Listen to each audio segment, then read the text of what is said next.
गुरवे गौरचन्द्राय राधिकाय तदालये कृष्णाय कृष्णभक्ताय तद्भक्ताय नमो नमः। ॐ नमो भगवते वासुदेवाय। ॐ नमो भगवते वासुदेवाय।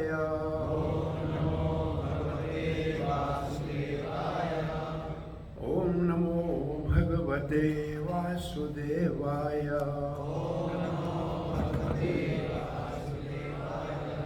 नारायणं नमस्कृत्यं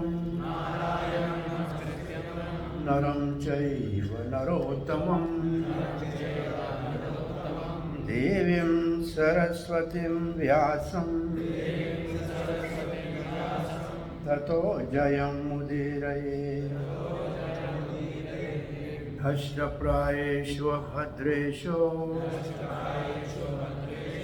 नित्यं भागवत सेवया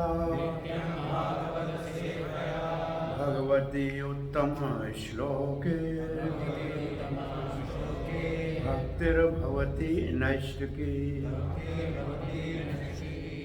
कृष्णाय वासुदेवाय देवकी नंदनाय च नंदगोपकुमाराय गोविंदाय नमो नमः। जय श्री कृष्ण चैतन्य प्रभु नित्यानंद श्री अद्वैत गदाधर श्रीवास आदि गौर भक्त वृंद। हरे कृष्णा कृष्ण कृष्णा हरे हरे हरे राम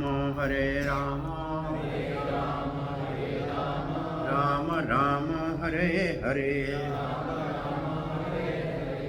हरे कृष्णा। श्री श्री रुक्मिणी द्वारकाधीश मंदिर इस्कॉन द्वारका भावी विशाल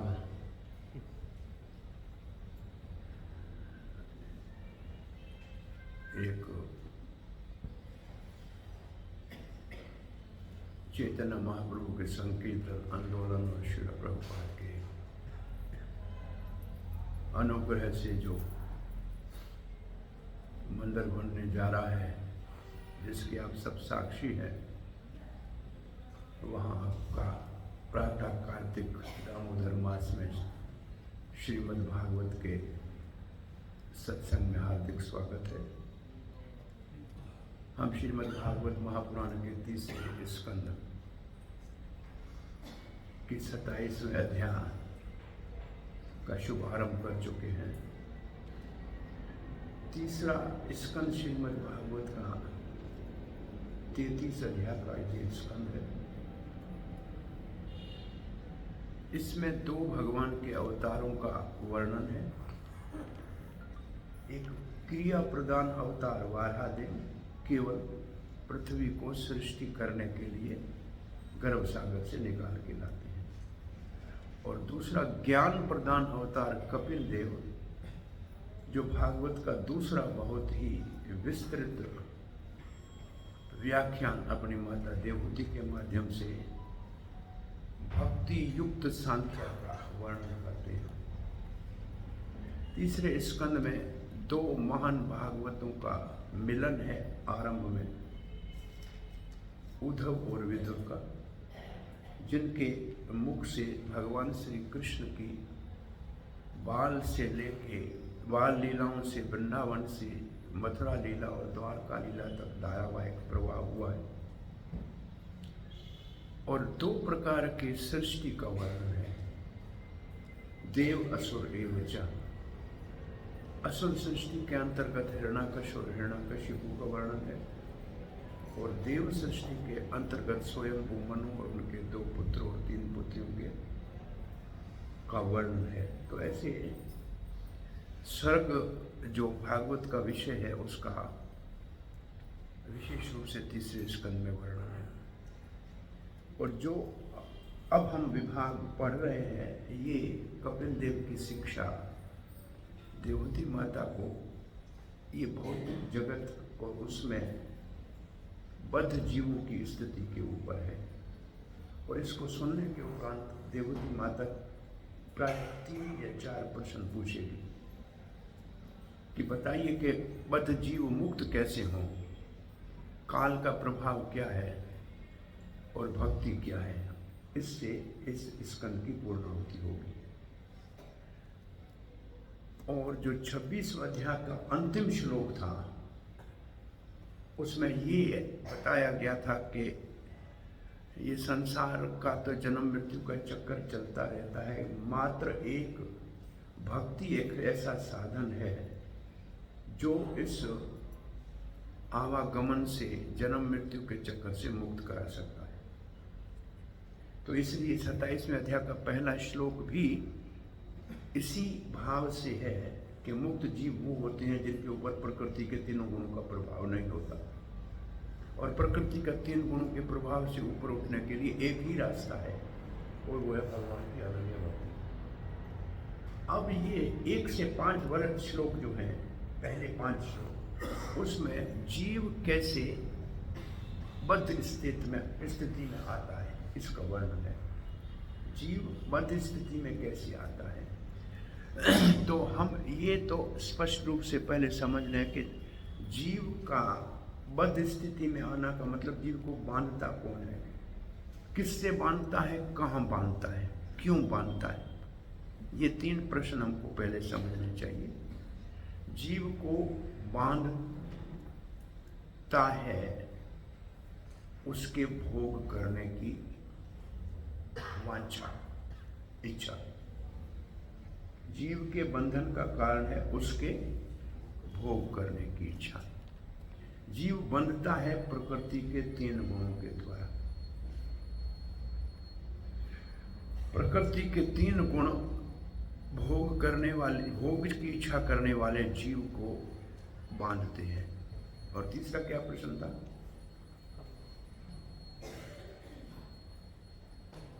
क्यों बनता है, कौन बांधता है, कैसे बनता है।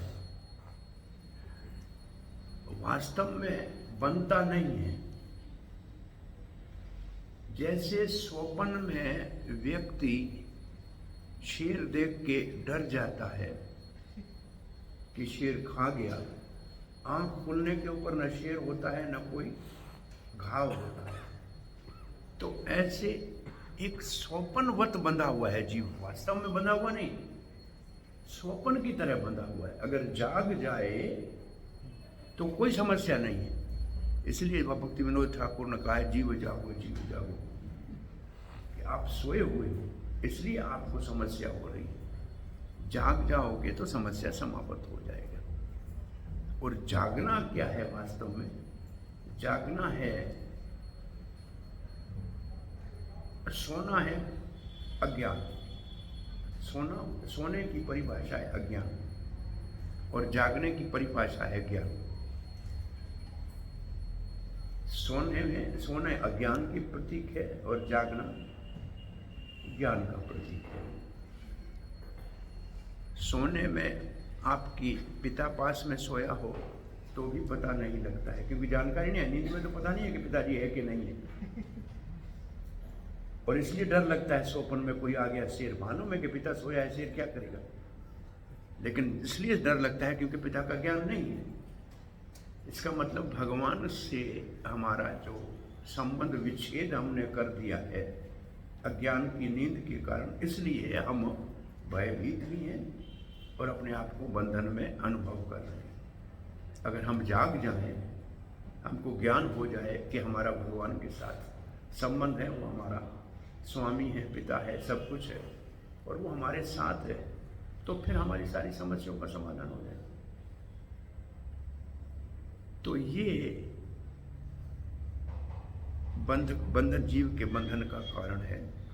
तो अब हम इस श्लोक को पढ़ते हैं, फिर इसके अंदर से सिद्धांत को अच्छी तरह से समझते हैं। कोई बात समझ में आ जाए तो उसके छूटने का भी रास्ता मिल जाता है, समझ में ही नहीं आता है तो क्या करेंगे। तो आइए श्लोक को पढ़ते हैं। सएष यरहि प्रकृते गुणेषु अभिविसज्जते अहंकारिया विमूढ़ आत्मा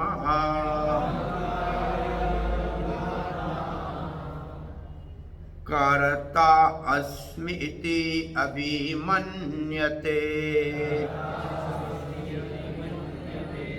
स एष यरहि प्रकृते गुणेषु अभिसज्जते अहंकारिया विमूढ़ात्मा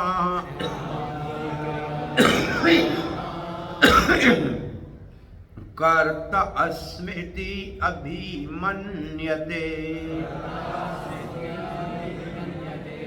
स एष यरहि प्रकृते गुणेषु अभिविसज्जते अहंकारिया विमूढ़ात्मा कर्तास्मीति अभिमन्यते। तो पाठ कीजिए। सएव यरहि प्रकृते गुणेषु अभिविसज्जते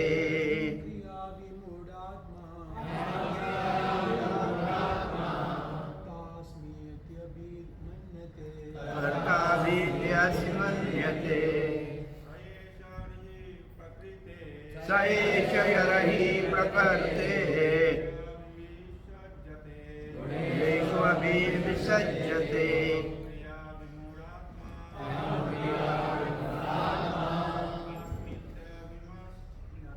कर्तास्मीति मन्यते। यरहि प्रकृते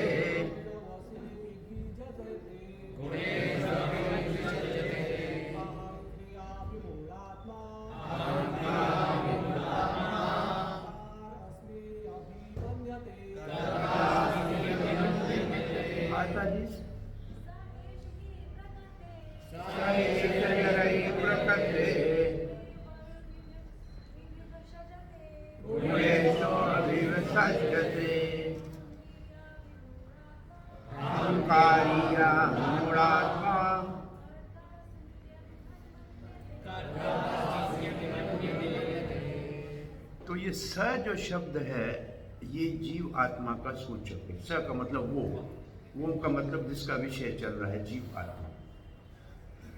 और एश का मतलब है जैसे कोई आदमी, जैसे अभी मैं बात कर रहा हूँ ये व्यक्ति, इसका मतलब जब कपिल देव माता देवहूति को कह रहे हैं तो कहते हैं ये जो हमारे अंदर जो हमारी पहचान जीवात्मा है ना, ये जीवात्मा स ईश, इसका मतलब सबके अंदर जीवात्मा है ना, तो सामने है जिससे बात कर रहे हैं कि ये आपकी जीवात्मा, इसका अर्थ ये स ईश। यही का मतलब जब ये जीव आत्मा प्रकृति गुणेषु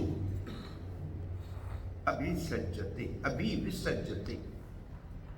प्रकृति के गुणों द्वारा, प्रकृति गुणेषु, कभी कभी ईशु का अर्थ होता है संस्कृत में बाण। जो बाण होता है ना, किसी को मारते हैं उसको ईशु कहते हैं, संस्कृत में बाण को ईशु कहते हैं। इसका मतलब जब ये जीव प्रकृति के गुणों के संबंध में आता है तो उसको बाण लगते हैं, इसका मतलब पीड़ा भोगता है। गुण ईश का, वैसे गुणेशु का मतलब गुणों के द्वारा, लेकिन ईश की परिभाषा है मध्य जीव दुख भोगता है। तो दुख जैसे बाण है, तो उसको बाण से पीड़ा होती है। गुणेशु अभिविसज्जते, विशेष रूप से जब विशेष वी है विशेष का सूचक, और सज्जते का मतलब प्रभुपाद जी ने शब्द अर्थ में लिखा है पूर्ण रूप से उसमें जब डूब जाता है, कंप्लीटली एब्जॉर्ब्ड। प्रभुपाद ने कहा इज एब्जॉर्ब्ड। इसका मतलब है सज्जते का मतलब है किसी चीज में तलीन हो जाना। इसका मतलब तलीन होने का मतलब क्या होता है? अपने आप को भूल जाना। तलीन की परिभाषा ये है, आप किसी में तलीन हो गए तो अपने आप को भूल जाएंगे। तो इसका मतलब आप जीव अब अपने आप को नहीं पहचानता है, वो प्रकृति के गुणों के अंदर इतना डूब गया है कि उसी से अपने आप को जानता है। तो वो प्रकृति की कौन सी चीज है जिससे वो अपने आप को जानता है? अहंकार। वो है अहंकार। ये अहंकार दो प्रकार का होता है, एक को झूठा अहंकार कहते हैं, एक को सच्चा अहंकार कहते हैं। सच्चा अहंकार है कि वे भगवान का सेवक हूं। झूठा अहंकार है कि मैं इस शरीर का स्वामी हूं, या मैं ये शरीर हूं और ये जो कुछ है मेरा है। मैं और मेरा, ये झूठा अहंकार है। भगवान का मैं हूं, ये सच्चा अहंकार है। तो सच्चा अहंकार भी है, इसलिए झूठा अहंकार कहा गया। तो ये अहंकारिया का मतलब वो जब गुणों से अपने गुणों में अपने आप को तलीन कर लेता है तो अपने आत्मा की पहचान को भूल जाता है और अपने आप को मैं और मेरा करने लगता है। और बकरी जब मैं करती है ना तो कसाई के पास जाती है। मैं करने वाली बकरी वो कसाई के पास। और फिर जब बकरी मर जाती है ना, उसकी आंत से वो जो बजाने वाली वीणा की तार बनाते हैं, जब वो बजती है ना तू तू तू, फिर जब तू तू करती है तब लोग उसको सुनते हैं। तो जब हम भगवान को तू तू करेंगे तो सुखी रहेंगे, और मैं करेंगे तो बकरी की तरह बजेंगे। इसका अर्थ ये है बात। तो ये मैं और मेरा अहंकार है। उससे हुआ क्या? विमूढ़ आत्मा। वैसे मूढ़ जो परिभाषा हमारी भाषा में, मूढ़ का मतलब अटक जाना। कोई चीज कहीं अटक जाए ना, जैसे अर्जुन भगवत गीता के 7वें अध्याय में कहते अपने आप को कहते जय श्री श्री रुक्मणी द्वारकाधीश की जय, जगन्नाथ बलदेव सुभद्रा महारानी सुदर्शन चक्र की जय, दाई गौर सुंदर की जय, श्री प्रभुपाद परंपरा की जय। अर्जुन क्या कहते हैं? धर्म विमूढ़ चेतसा। अर्जुन कहता है धर्म के विषय में मेरी चेतना अटक गई है। ये निर्णय नहीं कर सकता हूं कि युद्ध करना धर्म है या युद्ध नहीं करना। वहां विमूढ़ शब्द है, वहां विमूढ़ चेतसा है या विमूढ़ आत्मा है। दोनों का भाव एक है कि चेतना आत्मा का सूचक है। इसका मतलब वो आत्मा के असली स्वरूप को भूल गया है। तो यह विमूढ़ आत्मा का मतलब है आत्मा के विषय में वो अब अटक गया है कि मैं आत्मा हूं को शरीर हूं, ये निर्णय नहीं कर पा रहा। अब वो बिविल्डर हो गया है। विमूढ़ का शब्द अर्थ तो प्रभुपाद ने लिखा है बिविल्डर्ड। विमूढ़, इसका मतलब विमूढ़ को क्या कहेंगे हिंदी में? भ्रमित आत्मा। भ्रमित आत्मा वो विमूढ़ के बाद आत्मा का मतलब जीवात्मा वो भ्रमित हो गया है। किस बात में भ्रमित हो गया है? अपने आप को स्वामी समझ रहा है, सेवक है। सेवक है लेकिन स्वामी समझ रहा है, ये भ्रमित है। भ्रम हमारा क्या है? हम हैं सेवक, सेवक वो समझ रहे हैं स्वामी। ये हमारा भ्रम है वास्तव में। सबसे बड़ा भ्रम ये है, हम सेवक होते हुए स्वामी समझने की मूर्खता करते हैं। और इससे क्या हुआ, इससे अहंकार की वजह से, अब देखो हमारा मेरे को अहंकार है, ये आपको कैसे पता लगेगा? तो बोला पता तब लगेगा जब आप कहेंगे कर्ता अस्मि इति, मैं कर रहा हूं, मैं कर रहा हूं। जब कोई कहे तो समझ लो कि ये विमूढ़ आत्मा है। अब बताओ कि कितने लोग दुनिया में विमूढ़ आत्मा है? सभी तो कहे मैं कर रहा हूं, है कि नहीं है? तो इसलिए वास्तव में 100 में कोई समझदार होता नहीं है, 1000 में होता नहीं है, लाख में लगता नहीं है, करोड़ में कोई मुश्किल से समझदार होता है। सच ये है, प्रायः सारे विमूढ़ आत्मा हैं, क्योंकि कर्ता अहम इति कहते हैं। मैं कर रहा हूं, देख नहीं रहे मैं कर रहा हूं। भक्ति सिद्धांत सरस्वती महाराज को कोई कहते थे आप पधारिएगा, बोला कृष्ण की इच्छा। मैं आऊंगा कभी नहीं कहा, मैं आ रहा हूं नहीं, कृष्ण की इच्छा। तो ये क्या अपने अपने प्रचलन में, अपने व्यवहार में जब हम ये वाणी बोलना शुरू करेंगे तो आस्ते आस्ते हमारी आदत होगी कि भाई हम तो, और भगवत गीता का शब्द तो साफ है, अर्जुन के माध्यम से भगवान ने कहा जन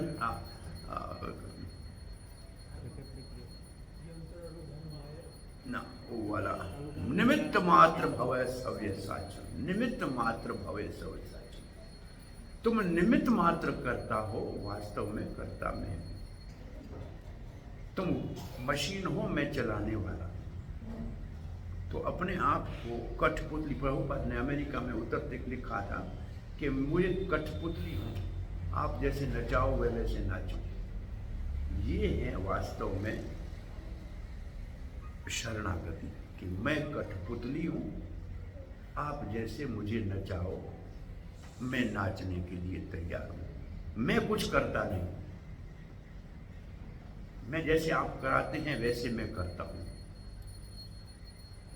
तो कोई अहंकार में विमूढ़ आत्मा है, उसकी पहचान क्या है? मैं करता हूं कहेगा, मैंने किया। इससे आधुनिक जो संसारी कहा जाए कि एक सभ्यता में शिक्षा दी जाती है, मैं करता हूं मत कहो, हम करता हूं ऐसे कहो। ये कैसे, ये मतलब ये भौतिकवादियों की थोड़ी सी इतनी बुद्धि आई है कि मैं के बजाय हम कहना शुरू किया। इसका मतलब ये है कि अकेला मैं मूर्ख नहीं हूं, हम सब मूर्ख। अकेला मूर्ख हूं तो भाई लज्जा आएगी ना, सभी मूर्ख हैं तो कोई बात नहीं है। लेकिन कहना क्या चाहिए? करता कराता भगवान है, हम निमित्त मात्र हैं। करता कराता भगवान है, हम निमित्त मात्र हैं। और ये भगवान ने अर्जुन को सीधा कहा है, निमित्त मात्र बनो। तो अब अभिमन्यते, मतलब ये उनकी मानसिकता है कि मैं करता हूं। और जब करता कोई होता है ना, तो उसके साथ एक और भूत लगता है, भोक्ता। जो करता होता है वही अपने आप को भोक्ता मानता है। भाई मैंने घर बनाया है तो उसमें मैं रहूंगा ना, मैंने कमाया है तो मैं खाऊंगा ना। तो अब ये सीधा सा आप एक विचार को अच्छी तरह समझ लो, कर्तापन और भोक्तापन जीव के बंधन का कारण है। कर्तापन और भोक्तापन।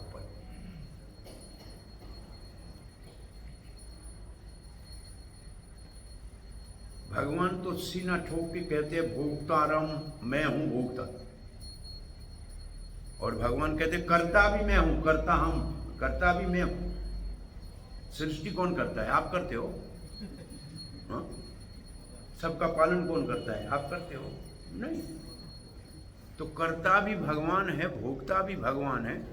और जब जीव कर्ता भोक्ता करता है, ये है भगवान से द्वेष करना, ये है वास्तव में भगवान से ईर्ष्या कि वो कर्ता भोक्ता है और हम भी कर्ता भोक्ता बनना चाहते हैं।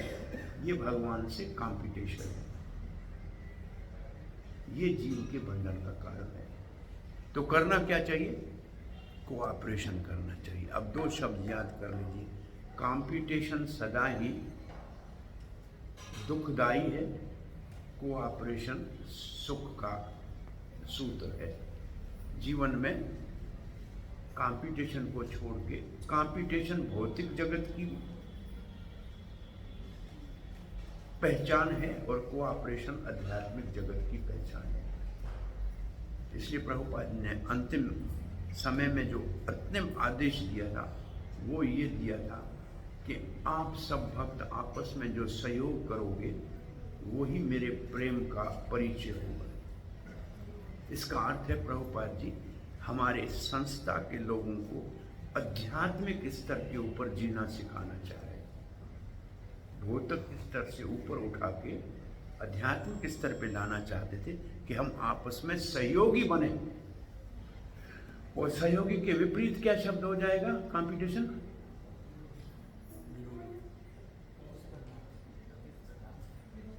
कंपटीशन रजोगुण का प्रतीक है। रजोगुण में तुमसे मैं आगे बढ़ूंगा, ये रजोगुण है। तो कंपटीशन क्या हिंदी में क्या होगा? कंपटीशन प्रतिस्पर्धा, प्रतिस्पर्धा। प्रतिस्पर्धा जो है वो तो रजोगुण का प्रतीक है। और अगर आप देखेंगे तो सारे पापों का जड़ भी रजोगुण है। कामेश क्रोधेश रजोगुण समुद्भव। और देव और असुर का विभाजन भी सात्विक वृत्ति के देवी संपदा के हैं, राजसिक और तामसिक असुर और राक्षस है। विभाजन भी इस गुण के आधार पे है, देव और असुर का। अब इस श्लोक का श्रील प्रभुपाद के शब्दों में अर्थ क्या हुआ? जब जीव आत्मा भौतिक प्रकृति के स्पेल लिखा है अंग्रेजी में प्रभुपाद ने। स्पेल का मतलब मोह, जादू का मोह। क्या लिखा है हिंदी में? लिखा है हिंदी में यहाँ क्या कोई स्पेल लिखा है ना? तो स्पेल का अर्थ क्या है? हाँ, जैसे तिलस्म, उर्दू में कहते हैं तिलस्म, तिलस्मी दुनिया में। हाँ, इसमें क्या लिखा है? वशीभूत। हरे कृष्णा। ये भी, इसको भी तिलस्म में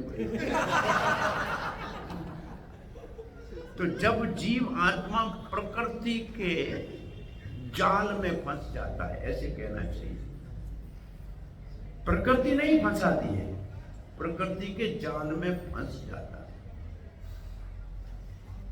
ये एक बात याद रखना, किसी को प्रकृति नहीं पकड़ती।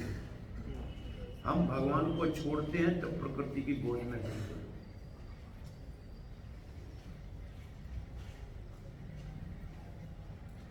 तो तीन उदाहरण हैं राम जी ने दिए हैं लक्ष्मण को। एक उदाहरण है बंदर को कैसे पकड़ते हैं। मदारी बंदर को कैसे पकड़ता है मालूम? तो वो जो सुराई होती है ना पतले मुंह वाली, उसमें चने डाल देता है। बंदर चने देख के अंदर हाथ दे ले, मुट्ठी भरेगा तो बाहर हाथ निकलेगा नहीं। कहेगा छोड़ो छोड़ो छोड़ो। किसी ने पकड़ा है क्या? चने छोड़ के हाथ निकाल के भाग सकता है ना? नहीं जाएगा।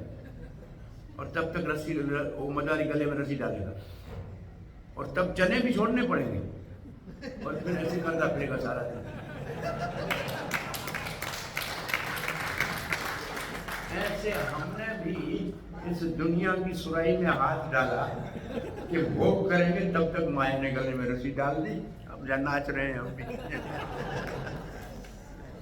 ये पहला उदाहरण है कि हमने पकड़ा है, प्रकृति ने नहीं पकड़ा। दूसरा, तोते को कैसे पकड़ता है शिकारी। ये डंडा एक है, एक दूसरा डंडा यहाँ लगाएगा, उसके ऊपर बीच का डंडा लगा के इसके ऊपर वो जो एक पाइप होता है ना, ऐसा पाइप चढ़ा देगा और आगे दाना डाल देगा। इधर आके तोता बैठेगा ऐसे, और दाने के लिए सर नीचे करेगा तो उल्टा लटक जाएगा, क्योंकि पाइप घूम जाएगा। पाइप घूमेगा तो फिर इसको ऐसे पकड़ के क्या चोर चोर, किसने पकड़ा है क्या, ऐसे करके ऐसे उड़ जाए, नहीं उड़ेगा नहीं।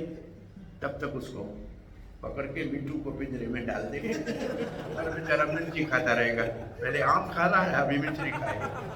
तो ये हमारा हाल भी ये रजोगुण है, ये तमोगुण की डंडी है, बीच में सतोगुण की डंडी है, इसके ऊपर लटक के ऐसे उल्टे हो गए हैं दुनिया में, माँ के गर्भ में आ गए। उल्टा होने का मतलब माँ के गर्भ में आना। ये प्रकृति के 3 गुणों ने हमको दुनिया में फंसा दिया। ये प्रकृति के पकड़ने का दूसरा उदाहरण है। तीसरा उदाहरण है, रेशम का कीड़ा स्वयं रेशम बनाता है, बनाता जाता है, अंदर जाता है, अंदर फंस जाता है। तब जो रेशम का व्यापारी आता है, पूरे रेशम के साथ कीड़े को ले जाकर गर्म पानी में उबालता है, कीड़ा मर जाता है, रेशम ले जाता है। ऐसे प्रकृति हमारे को संसार में घर बनाओ, दुकान बनाओ, मकान बनाओ, फैक्ट्री बनाओ, हम उसमें फंसते जाते हैं, और एक दिन हमारे परिवार वाले हमारा अग्नि संस्कार करके सम्मान ले जाते हैं।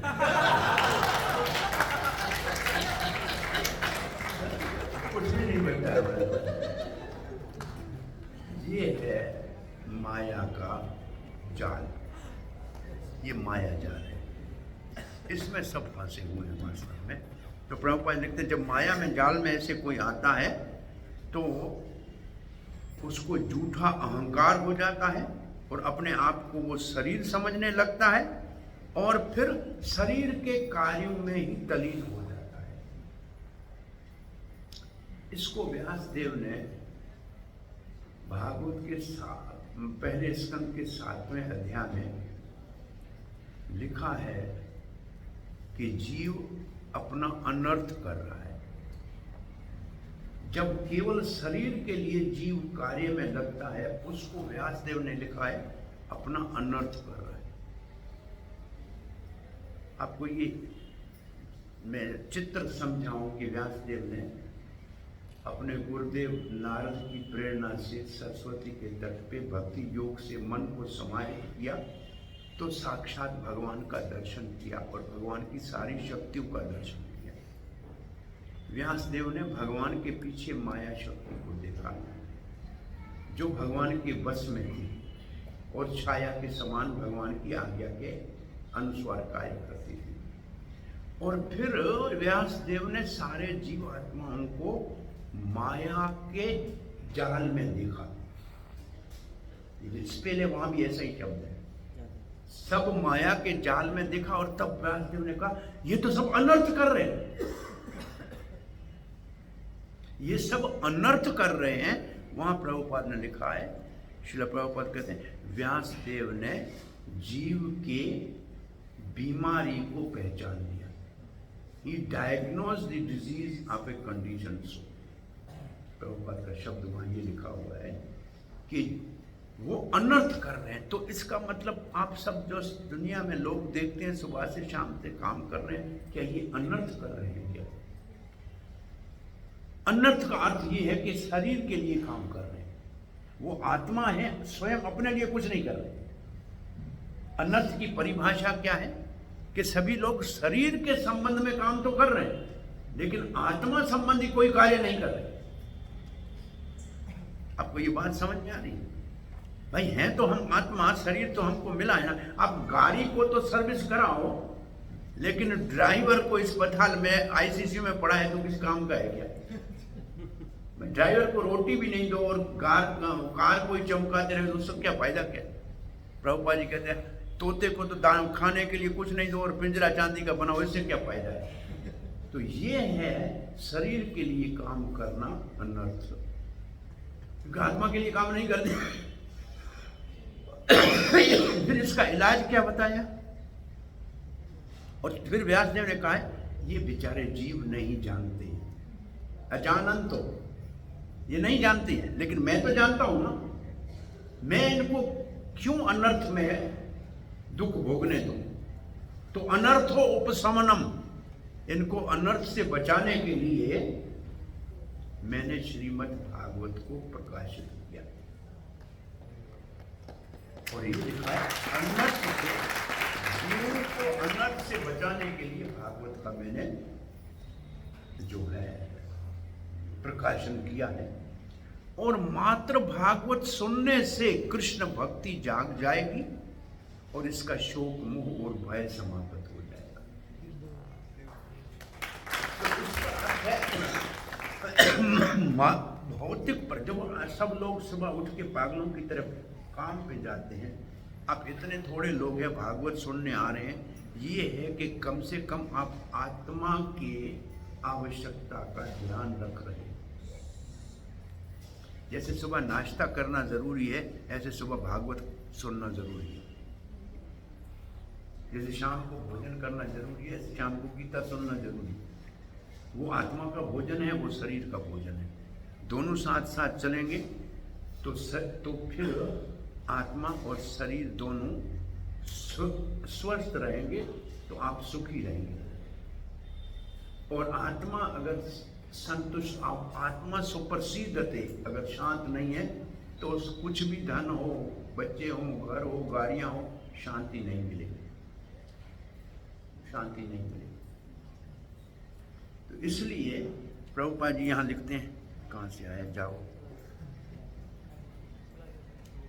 और झूठे अहंकार के प्रभाव से वो सोचता है कि सबका मैं स्वामी हूं, सब मेरा है।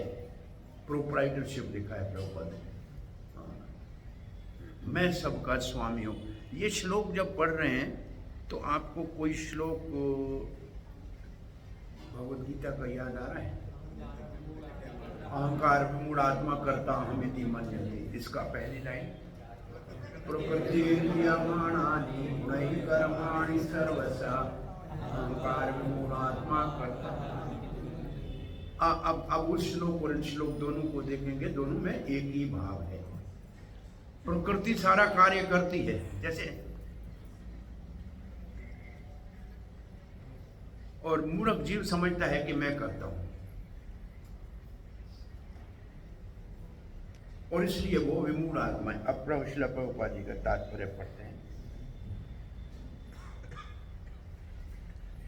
तो इसको विश्वनाथ चक्रवर्ती ने इसका अनुवाद लिखा है, जब जीव जागता है और स्वप्न की स्थिति में होता है तब वो प्रकृति के गुणों के प्रभाव के कारण भ्रमित हो जाता है और झूठे अहंकार के कारण अपने आप को कर्ता मानता है। उसमें चक्रवर्ती ने लिखा है जागृत और स्वप्न अवस्था में, जागृत और स्वप्न अवस्था में। इसका अर्थ ये है कि वास्तव में नहीं है, जागृत और स्वप्न अवस्था में है। इसका मतलब ये है हमारे ऊपर एक थोपा हुआ है, ये हमारा स्वरूप नहीं है। और प्रभुपाद जी के तात्पर्य की पहली लाइन में पढ़ते हैं, वास्तव में बद्ध जीव बलात् प्रकृति के गुणों के दबाव में काम करता है। ये पहली लाइन समझ में देखिए, देखा, वास्तव में बद्ध जीव प्रकृति के बलात् प्रकृति के प्रभाव में काम करता है। ये बलात् शब्द कहीं आपने सुना है? बलादिव नियोज्यते, ये अर्जुन का प्रश्न है। अथ केन प्रयुक्तो यम पापम चरति पुरुष अनिच्छनपि वार्षण बलादिव नियोजित। नियोजित शब्द जो है ना, उसका अर्थ है बैल जिसके नाक में रस्सी डाली हुई है, नियोजित का मतलब, अब बैल कोई भी खेती करने के लिए, हल जोतने के लिए तैयार नहीं है, न बैल गाड़ी खींचने के लिए तैयार है। नाक में रस्सी डाल के उसको जबरदस्ती खड़ा किया जाता है। हमारे नाक में किसने रस्सी डाली है? कौन हमको जबरदस्ती गधा मजदूरी करा रहा है? प्रकृति के गुण, ये प्रकृति के गुण बलात् हमसे काम करा रहे हैं। और ये आप 18वें अध्याय में भगवान की भाषा में सुनेंगे, अर्जुन मैं कह रहा हूं युद्ध करो और तुम कहते नहीं करोगे। कोई बात नहीं, चलो मैं रथ को मोड़ता हूं, नहीं करना चलो, लेकिन सुनो, तुम्हारा स्वभाव तुम्हारे से युद्ध कराएगा। अर्जुन कैसे कराएगा? अर्जुन कहते कैसे कराएगा? बोला मैं जब रथ को मोड़ूंगा ना, वहां से दुर्योधन, दुशासन, शकुनी, कर्ण, ये जो चंडालों की चोकड़ी है, ये कहे कायर जा रहा है, देखो देखो बड़ा धनुर्धर कह रहा। तुम्हारे रजोगुणी क्षत्रिय कौन ऐसे खोलेगा? तुम उठा के गांडी और बाण चलाओ, तब तुम रोक नहीं पाओगे अपने आप को। बलात् तुम्हारा जो राजसिक गुण है क्षत्रिय का, तुमसे ये कर्तव्य कराएगा। अर्जुन के तो आपको कैसे पता? तो भगवान ने कहा यंत्र रूढ़ानी माया, पहली लाइन क्या है? ईश्वर भूतानां हृदयेषु तिष्ठति ब्राह्मणं सर्वभूतानि। तो भगवान ने कहा अरे मैं सबके हृदय में परमात्मा हूं, मुझे मालूम है कि ये गधा कैसे काम करेगा, ये क्या करेगा ये मैं जानता हूं। ये यहाँ ये बात, ये जब लाइन पढ़नी चाहे थे, जब पढ़ रहे हैं तो ये प्रसंग आप समझेंगे कि बलात् कैसे कम कर रहा है। आप नहीं चाहो तो आपको ऐसे करना पड़ेगा। अब देखो सुबह सब जप करते हुए भक्तों को कभी देखना, कुछ भक्त ऐसे बैठे हुए जप करते हरे कृष्ण कृष्ण कृष्ण, हिलेंगे भी नहीं। कुछ भक्त हरे कृष्ण कृष्ण कृष्ण,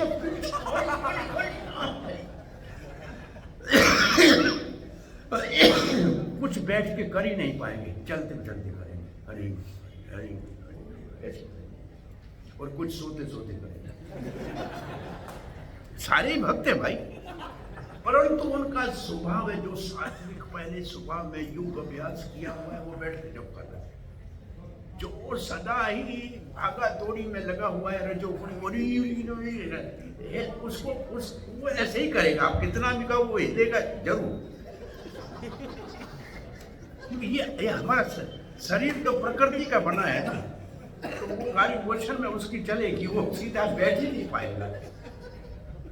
तो ये हमारा मतलब पूजा में, जप में, हमारे सारे कार्य में प्रकृति हमसे जबरदस्ती वैसे ही कराती है। मैं कई बार उदाहरण दिया, एक सोनार भक्त बन गया, उसको कहा जाके भिक्षा ले आओ, तो किसी ने रोटी दी माता जी ने, तो ऐसे करते हैं 15 ग्राम की भी नहीं है। अब रोटी को तोलने को थोड़ी कहा। उसके बाद भी ऐसे देखिएगा, इसमें आटा 18 क्रेट भी नहीं है, क्यों? उसकी बुद्धि वैसे बनी हुई है, वो क्या करेगा? भक्त बनेगा तो भी उसकी जो भाषा वही रहेगी जो उसकी प्रकृति ने उसको बलात् ऐसे करेगा, नहीं चाहते हुए भी ऐसे करेगा, क्योंकि उसका स्वभाव। अब यहाँ हम आपको एक बात बता दें, स्वभाव कैसे बनता है। स्वभाव कैसे बनता है? स्वभाव प्रकृति के 3 गुणों के प्रभाव से बनता है। ये प्रकृति के 3 गुण अपना प्रभाव कहाँ डालते हैं? प्रकृति के 3 गुण अपना प्रभाव कहाँ डालते हैं? हमारे अंतःकरण के ऊपर डालते हैं। कहाँ डालते हैं? अंतःकरण किसको कहते हैं?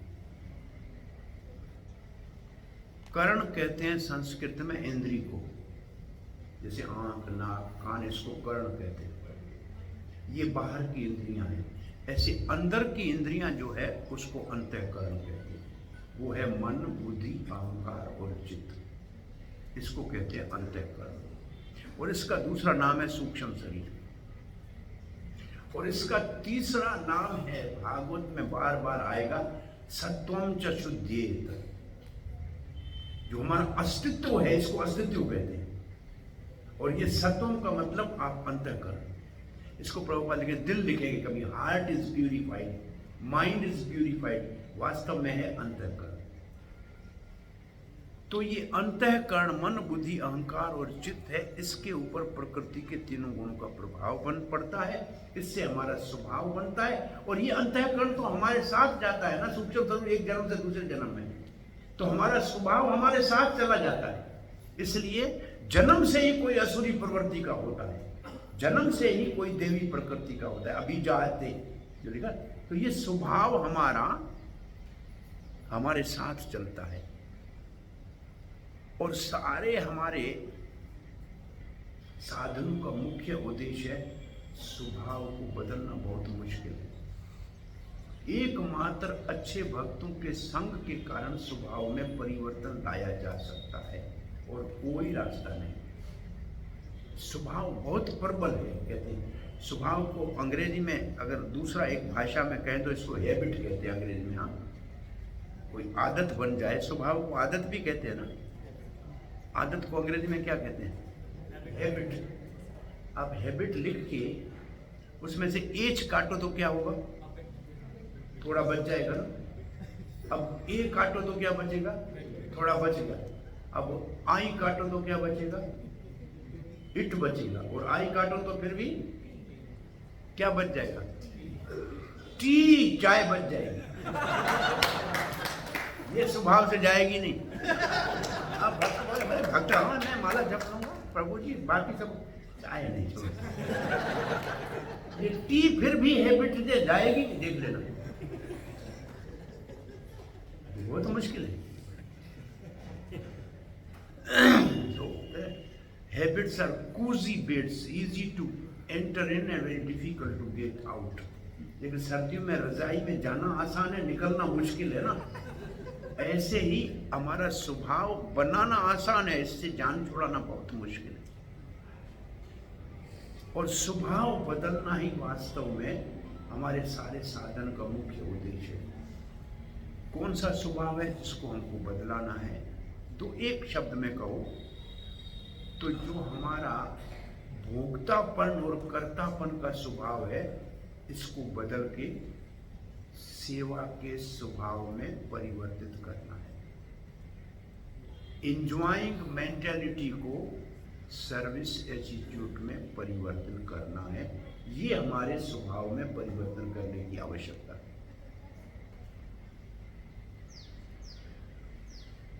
और हम आपको सच कहते हैं कि भले हमको दीक्षा के बाद हमारा नाम दास रखा गया हो, सबके पीछे दास लगा है, एक भी अपना नाम दास के साथ नहीं बताता है। सच है कि झूठ है? हाँ जी, क्या नाम है प्रभु जी? हाँ आप क्या बताते हैं? आपको याद है कभी दास बताते हो किसी? नहीं बताते। प्रभु जी कहेंगे। अरे दूसरा प्रभु कहे तो अच्छा है, अपने आप को दास दास अनुदास कहने के लिए हमारे को सिखाया गया है। लेकिन अभी भी हमारे स्वभाव में दास बैठ ही नहीं रहा है। हम खास बनने के चक्कर में, अरे कोई घास भी नहीं डालेगा। दास बनो, दास बनो, दास बनो। आगे दास पीछे दास लगाओगे तो सुरक्षित रहोगे। दास सार्वभौमा दास, दो दास लगाओ, एक दास से भी काम नहीं चलेगा। बहुत ये हमारे स्वभाव में परिवर्तन तब आएगा। हमारी पता नहीं एक भाषा हो गई, मैं उठूंगा वहां से क्लास देने वाला, मैं नौकरी करने चलना है, चलो। हमने आपको कहता हूँ मुझे नौकरी करने जा रहा हूँ, इसका मतलब मैं सेवक हूँ। भाई कहाँ नौकरी, आज मेरा कहाँ सेवा है? ये भाषा को बदलना पड़ेगा। मेरे को प्रवचन कहाँ देने जाना है, ये नहीं, कहाँ मेरी सेवा है आज। तो अपनी भाषा को बदलना, भाई चलो नौकरी करनी, भाषा को बदलने का अभ्यास करना पड़ेगा कि मैं सेवा है मेरी, स्वामी तो न सेवा है। अब निकलते हमने क्या कहा था, चलो नौकरी करते थे, चलो नौकरी का टाइम हो गया। तो ये भाषा बदलने की जरूरत है, अभ्यास करना है स्वभाव बदलने के लिए। तो प्रभुपाद जी लिखते हैं कि बलात् प्रकृति के गुण अपने प्रभाव से वास्तव में बद्ध जीव को प्रकृति के स्वभाव गुण ही उनसे काम लेते हैं। इसको और अच्छी तरह से समझना है तो ऐसे है कि किसी गुण के कारण हमको कोई शरीर मिला। अब जीवात्मा जब उस शरीर में हुआ गया ना, तो जैसे वो शरीर कराएगा वैसे ही करना पड़ेगा। इसको प्रभुपाद जी उदाहरण ऐसे देते हैं।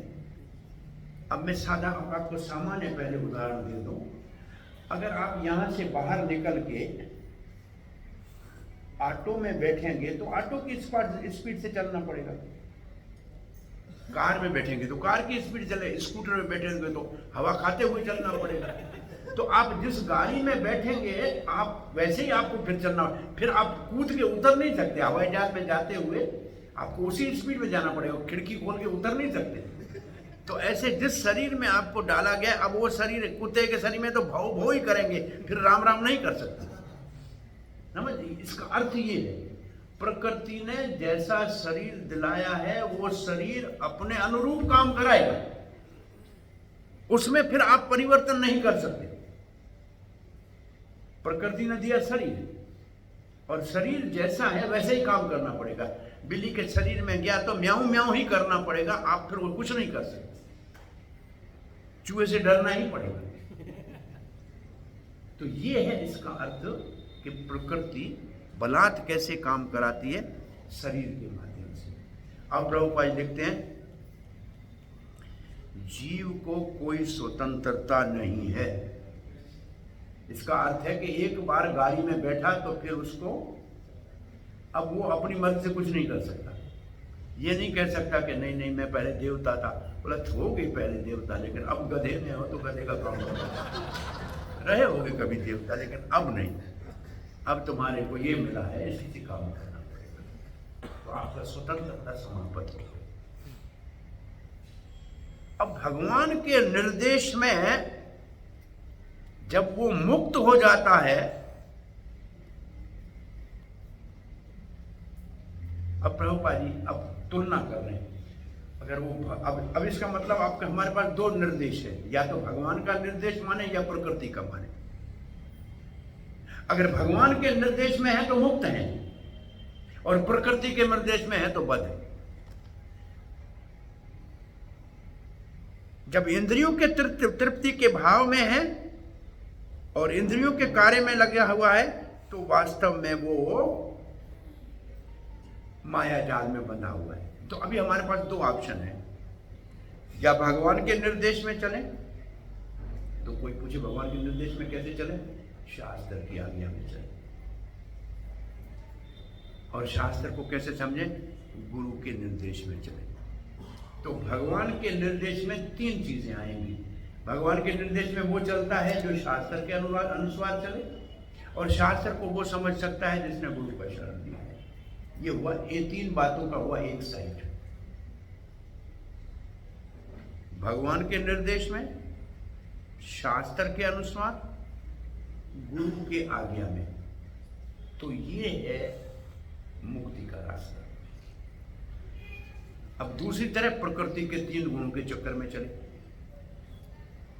माया के, प्रकृति के तीन गुणों के चक्कर में चले तो इंद्रिय भोग की वासना से संसार में सदा ही फंसा रहेगा। ये दो लाइन में बात है। ये दो लाइन ऐसी लिखी, देखिए ऐसी लिखा है ना। अब प्रभुपाद जी लिखते हैं ये बात भगवत गीता में भी कही हुई है, प्रकृति क्रिया माना नहीं। वो श्लोक प्रभुपाद जी ने यहाँ दे दिया।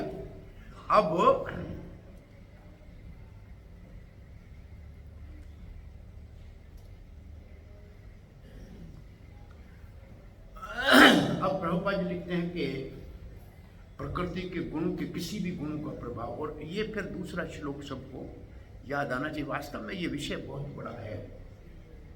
इस विषय को समझने के लिए पहले तो किसी की ऊंच जूनी नीच जूनी जो भी है वो प्रकृति के गुणों के कारण है। प्रकृति के गुणों के कारण ऊंच नीच जूनियां हैं, प्रकृति के गुणों के कारण सब ऊंच नीच जूनियां हैं। और दूसरी बात इससे बड़ी जो मुझे कहनी है, प्रकृति के गुणों के कारण ऊंच नीच जूनियां हैं। जो बात मैं कह रहा था थोड़ा सा, और प्रकृति के गुणों के प्रभाव से दुनिया में अलग अलग मजहब है। जितने मत मतांतर पंथ है ना, इसका कारण भी प्रकृति के 3 गुण है।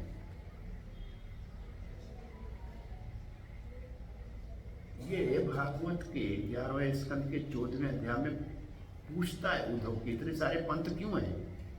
आप भगवान आपने कौन सा पंथ दिया है और इतनी ये कैसे हो गए? वो 14वें अध्याय को पढ़ेंगे ना तो उद्धव का प्रश्न है कि इतने सारे पंथ कैसे कृष्ण हो गए, आपने कौन सा रास्ता बताया था? तो भगवान अंत में कहते मैंने तो मात्र भक्ति बताया था, लेकिन प्रकृति के गुणों के प्रभाव से ये अलग अलग धाराओं में बह गए। तो ये जितने मत मतांतर पंथ मजहब है ना, ये भी देखो मजहब शरीर के स्तर पे होता है। ये जितने भी दुनिया के मजहब है ये शरीर के स्तर पे है। भाई जिसके घर में जन्म हुआ, हिंदू के घर में तो हिंदू हो गया, मुसलमान के घर में मुसलमान, ईसाई, तो ये शरीर का धर्म हो गया ना। और हम जो कृष्ण भावना की शिक्षा देते हैं वो तो आत्मा के स्तर का है। आत्मा तो नहीं, हिंदू मुसलमान क्रिश्चियन तो नहीं है ना। तो बहुत बड़ा अंतर है वास्तव में सामान्य मजहब के लोगों में और कृष्ण भावना में। वो गुणों के स्तर के ऊपर मजहब है और ये कृष्ण भावना गुण अतीत धर्म है, वास्तविक धर्म है। बहुत बड़ा अंतर है, ये लोगों को समझ में नहीं आता है। और इसीलिए किसी भी मजहब का व्यक्ति कृष्ण भावना भावित हो सकता है, क्योंकि आत्मा तो सब आत्मा ही है ना। तो ये तो आत्मा का धर्म हम सिखा रहे हैं। या आत्मा के धर्म में आने के लिए सबको निमंत्रण है। शरीर का धर्म आपका जो चाहो वो करो, आत्मा के धर्म में तो आप यहां आ सकते हो। तो ये नफरतों पर वाला धर्म हमारा प्रचार नहीं है, हमारा प्रेम का प्रचार है। ऊपर के स्तर की बात है ये। तुम्हारे धर्म से मेरा धर्म बड़ा है, ऐसे प्रभुपाद ने कहा। मैंने कहा होता तो ये लोग मेरे को वहां से भगा देते। मैंने कभी नहीं कहा ऐसे। मैंने कहा मैं आपको आत्मा का धर्म सिखा रहा हूं, भगवत प्रेम सिखा रहा हूं। मजहबों से ऊपर का स्तर है ये। तो प्रकृति के गुणों का प्रभाव जो है, प्रभुपाद कहते गुण किसको कहते हैं? प्रकृति के गुण। उसके प्रभाव के कारण हम अपने आप को समझते हैं कि मैं इसका स्वामी हूं, मैं इसका स्वामी हूं। स्वामित्व का भाव है ये। प्रभुपाद हमेशा एक ही बात कहते हैं, ये जो भगवान कहते हैं ईशा वाशा एकदम सर्वम, सब कुछ मेरा है, और हम कहते हैं मेरा है। यही तो झगड़ा है भगवान और हमारे बीच में झगड़ा है। ये भगवान कहते हैं मेरा है और हम कहते हैं मेरा। अब है किसका? भगवान तो ये भी कहते हैं है सब मेरा, लेकिन तू मेरा बच्चा है, जितना तेरा हक, जितना तेरा हिस्सा है उतना लेके सुखी रहो, दूसरे के हिस्से में हाथ मत डालो। लेकिन हम कहते नहीं नहीं भगवान सब आपका है तो दूसरे का हिस्सा हमारा है। तो ये प्रभुपाद का एक उदाहरण सबको सामान्य है कि बाहर गेहूं की बोरी फेंक दो ना तो चिड़िया भी एक दाना खाएगी, गधा भी इतना खाएगा जितना पेट में आएगा, लेकिन ये गधे का बाप इंसान पूरी बोरी किसी को नहीं खाने देगा। हट हट हट हट, अरे उठेगी नहीं तो मरेगा रास्ते में, भरेगी लेकिन खींच के जाएगा। ये जो भाव है ये प्रभुपाद जी यहाँ लिख रहे हैं। अपने आप को मालिक मानने की मूर्खता करता है। अब प्रभुपाद लिखते हैं इससे छूटने का एक रास्ता है, इट कैन बी अवॉइडेड। कैसे? पर अब कुछ भी नहीं है, आसान है अपने आप को भगवान के निर्देश में भक्ति के कार्यों में लगा दे, गुरु के भगवान के प्रतिनिधि के माध्यम से, तो इस बीमारी से मुक्त हो जाएगा। तो रोग क्या है? मालिक बनने का, और निदान क्या है? भगवान का सेवक बन के शास्त्र और गुरु का आज्ञा का पालन करें। अब प्रभुपाद जी उदाहरण दे रहे हैं, भगवत गीता में पहले अर्जुन सभी भार अपने सर के ऊपर उठा रहा था, मैं मारने वाला हूं, मेरे द्वारा मारे जाएंगे। परंतु जब भगवान ने उनको निर्देश दिया और फिर जब उसने युद्ध किया तो उसके ऊपर कोई भी मारने का दोष नहीं लगा। इसका मतलब काम तो किया अर्जुन ने, लेकिन करता नहीं माना, उसने अपने आप को भोगता नहीं माना। तो ये प्रभुपाद जी अर्जुन का उदाहरण देते हैं और फिर कहते हैं,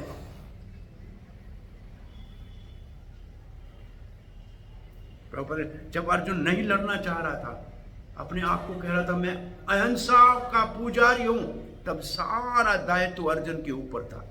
लेकिन जब वो भगवान के निर्देश में युद्ध करने लगा तो भगवान ने सारा दायित्व अपने ऊपर ले लिया। अब प्रभुपाद जी सिद्धांत कह के इस तात्पर्य को पूरा करते हैं। ये है बद्ध जीव और मुक्त जीव में अंतर। अब प्रभु क्या कह, बद्ध जीव वो है।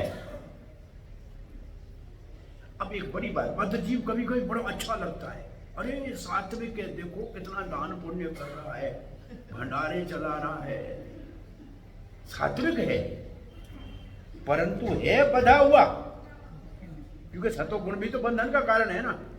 और उसके विपरीत कोई भक्त चाहे खिचड़ी बांट रहा है या पुस्तक बांट रहा है, काम छोटा है लेकिन मुक्त है, क्योंकि वो भगवान के लिए कर रहा है और वो अपने लिए कर रहा है। ये प्रभुपाद का उदाहरण देखो कि सामान्य व्यक्ति ये नहीं समझ पाएंगे कि भक्त इतना छोटा काम कैसे कर रहा है, परंतु भक्त के ऊपर कोई दायित्व तो नहीं रह गया, क्योंकि भगवान उसका सारा अपने ऊपर ले लेते हैं।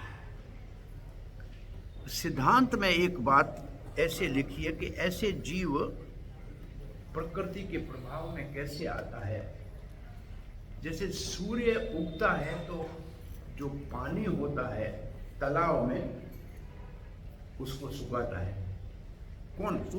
सूर्य की किरणें सुखाती है,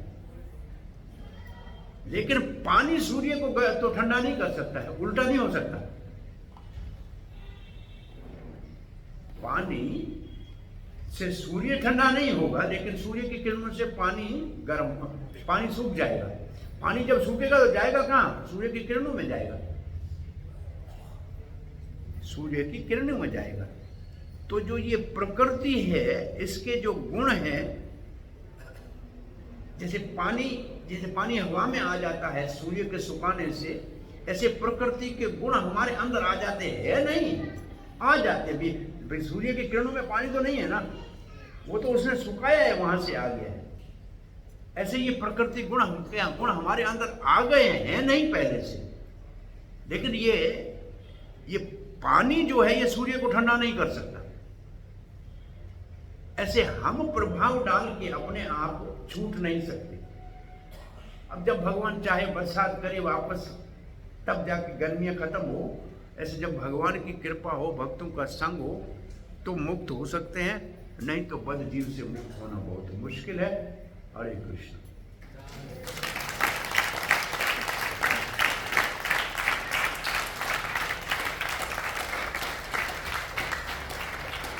कोई प्रश्न जिज्ञासा है? हाँ जी, एक घंटा 3 मिनट हो गया जी। इतना सुंदर आपने इसको एक्सप्लेन किया, एक शब्द के ऊपर थोड़ा रिमार्क्स दिया। रोजे आपने जो बताया कि स्वभाव बदल सकते हैं, तो मैं प्रार्थना कर रहा था कि इस पर और थोड़ा सा एलोबरेट कर सकते हैं, क्या कैसे जीव का स्वभाव बदला जा सकता है।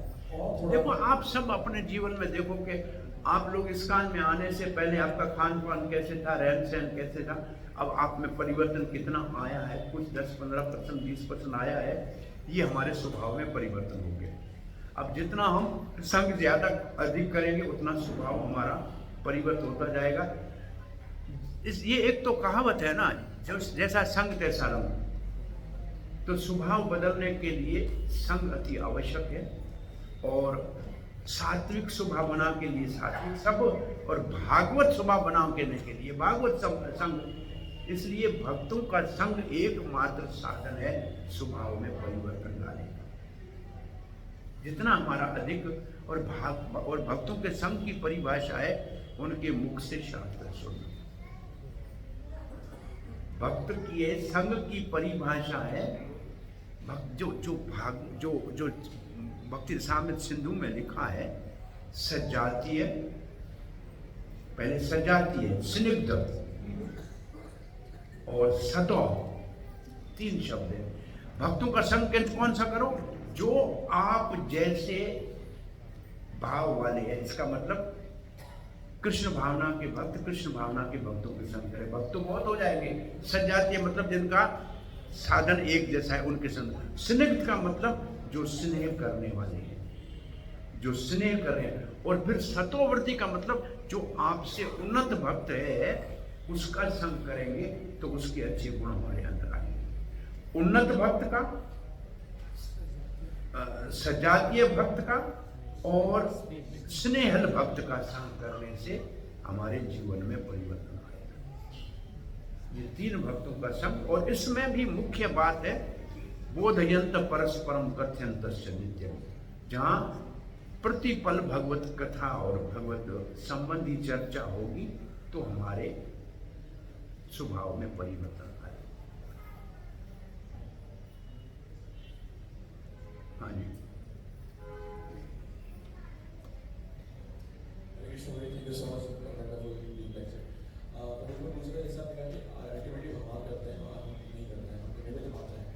तो उसी तरह से कोई मान ली कोई गलती हो जाती है, उसकी वजह से हमारे कोई बड़ा लॉस हो गया, तो वो गलती के कारण हम खुद को मान लीजिए कि आज में गलती नहीं कर पाते हैं, भगवान ने ही कराया है। दूसरे जन्म आपने कहा जैसे कि हम भोगता नहीं है, तो अल्टीमेटली अगर हम भोग करें, कोई व्यक्ति भोग करे और सोचे कि करता तो मैं भगवान, तो अल्टीमेटली भगवान भोग करना तो मिल पाता है कि बिहार में भोग, तो मतलब अल्टीमेटली मतलब भगवान जो है हमसे गलती हो जाती है तो भगवान का कारण है। असल में क्या है, 2 बातें हैं। प्रकृति भी भगवान की है। भगवान सब कराते हैं 2 प्रकार से। मूर्खों से प्रकृति के माध्यम से कराते हैं, समझदारों से गुरु के प्रकृति से कराते हैं। अब आप देख लो कि आपको दोनों ही भगवान की, प्रकृति भी भगवान की है ना, प्रकृति भगवान की है, देवी है, गुणमयी माय मेरी है। तो भगवान उन लोगों से प्रकृति के माध्यम से कराते हैं, उनके गुणों के अनुसार और कर्मों के अनुसार, और जिन्होंने भगवान का शरण लिया है उनसे शास्त्र और गुरु के माध्यम से कराते दोनों को भगवान है। लेकिन कैसे कराते हैं इसमें अंतर है।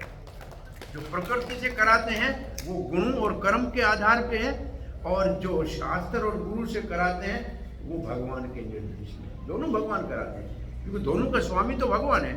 तो प्रकृति भगवान, शक्ति और शक्तिमान में कोई अंतर नहीं है। इसलिए हम भगवान सब कराते हैं, हाँ कराता है, प्रकृति के द्वारा कराता है।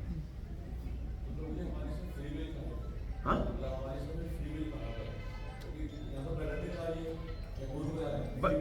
दो ही है, या तो या प्रकृति, ये 2 ही बातें हुई ना, या भगवान के निर्देश में करो या माया के निर्देश में करो। आपके पास 2 ही ऑप्शन है। आपके पास 2 ऑप्शन है।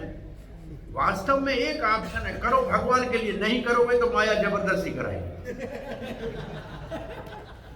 वास्तव में एक ही ऑप्शन है, या तो भगवान के लिए करो नहीं तो माया आपसे कराएगी। हाँ जी। तो एक मैंने ना पहले कहीं सुना था, सॉरी मैं ये कह रहा हूँ, 2 चीज होती है कि प्रकृति, एक होती है विकृति। तो मैंने ऐसा सुन रखा है, शायद सही हो या कहते हैं प्रकृति। हाँ क्या आपको प्रकृति का मतलब यहाँ स्वभाव से समझ रहा हूँ कि वहाँ जो तक कि विकृति जो होती है वो हम बदल सकते हैं। जो विकृति आ जाती है मगर प्रकृति जीव की नहीं बदलती। हाँ, ये आप देखो, अब आप जो प्रश्न पूछे हैं ये थोड़ा सा दूसरी दृष्टि से। एक स्वभाव हमने प्रकृति के गुणों से अर्जित किया है उसको बदल सकते हैं। एक स्वभाव जीव आत्मा का है, वो सदा एक जैसा रहता है। तो अब क्या है, जीवेर स्वरूप कृष्ण अंत्यदास वो नहीं बदल सकता, लेकिन प्रकृति जैसे जो हमारा स्वभाव बना है कर्ता भोक्ता का, वो बदल सकता है। तो इसको आपकी भाषा जैसे आप कहते हैं, ये असल में जो जीव का स्वभाव है उसको प्रकृति के प्रभाव से विकृत किया गया है। जैसे भगवान ने अपना प्रेम हमारे हृदय में भेजा था, हमने उसको काम के रूप में विकृत कर दिया है। तो इसलिए विकृत काम को पुनः प्रेम में परिवर्तित किया जाए तो हम अपने स्वभाव में स्थित हो जाएंगे। तो ये भी ये दूसरे ऐसी उसी चीज को दूसरी दृष्टि से देखेंगे तो ये ठीक है। हरे कृष्ण। ग्रंथराज श्रीमद् भागवतम की जय, श्री प्रभुपाद की जय, निताय गौर प्रेमानंद।